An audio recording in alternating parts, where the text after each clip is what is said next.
sa Tarlac.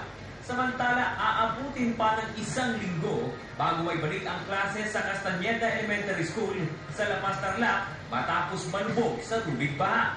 Tambak ang mga gamit sa loob ng mga silid-aralan kaya't suspindido muna ang klase upang ayusin ang mga ito. Magtatakda na lamang ng mga make-up classes upang makahabol ang mga estudyante sa aralin.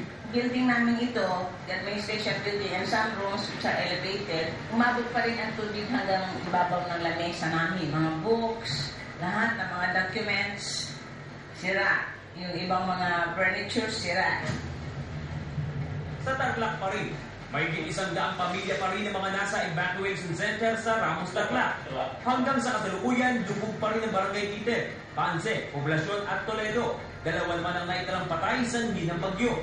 Karamihan sa mga evacuees ay nagkakasipon at may lagnat na. Kaya bukod sa mga pagkain, prioridad ngayon ang pamimigay ng gamot. Nag-provide kami ng mga pagkain nila at saka yung mga NGOs naman dyan na mababait ang puso, nagpapamerienda, nabibigyan sila ng ulam, luto na, dinidistribute na lang sa mga evacuees na.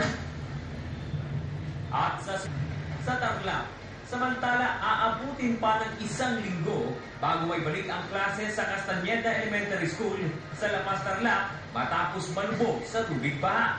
Tambak ang mga gamit sa loob ng mga silid-aralan kaya't suspindido muna ang klase upang ayusin ang mga ito.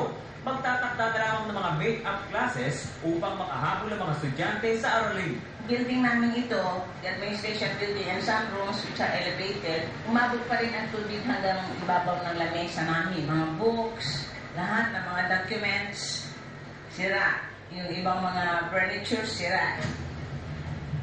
Sa Tarlac pa rin, may 100 pamilya pa rin ng mga nasa evacuation center sa Ramos, Tarlac.